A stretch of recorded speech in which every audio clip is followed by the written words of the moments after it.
So with the end of the Ahsoka series from last Wednesday, as you know, there's been a lot of backlash regarding the series.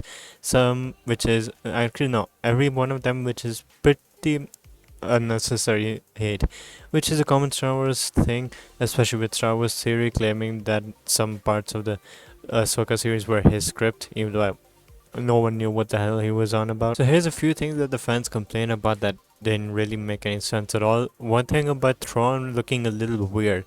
Now here's the thing: the actor of Thrawn was actually the same voice actor from the Rebel series, and honestly, I was quite shocked when I realized that this was the case.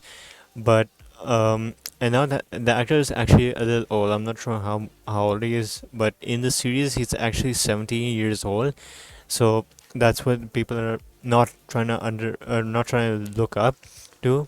They don't try to see his age. I mean, I get that he's probably just a different age, but if you take a look at him, he looks slightly obese. Well, not that obese. He's just a little bit fat, but mainly because in the series he's like around 70 years old, so he's kind of into retirement age.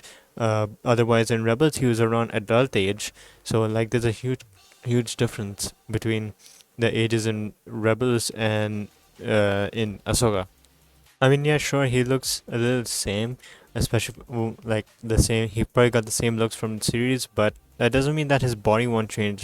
He is alien, yes, I guess, but that doesn't mean that his body won't really look a little different. I mean, even if he was 70 and he remained like the same body, like let's just say Thrawn in you make the Ahsoka series into comics, like then what if they made Thrawn like not a little fat? Then yeah, it would be completely different.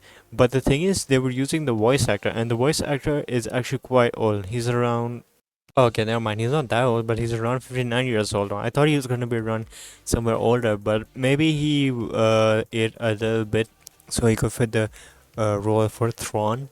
Like they just want to make it so that he's just old. He's not in his adulthood anymore, so he can't really do the stuff that he could do in Rebels. But the only thing similar about him is the way he planned and stuff like that. But that's completely off the charts at this point. The only thing that the fans were complaining about was his body part. Now, another thing that the fans have been a little confused about is Qui-Gon getting stabbed in the stomach while Sabine survived a lightsaber stab in the stomach. Now, the thing is, when I took a look at both of the scenes, it looked like Qui-Gon got stabbed in the spine and he was barely surviving.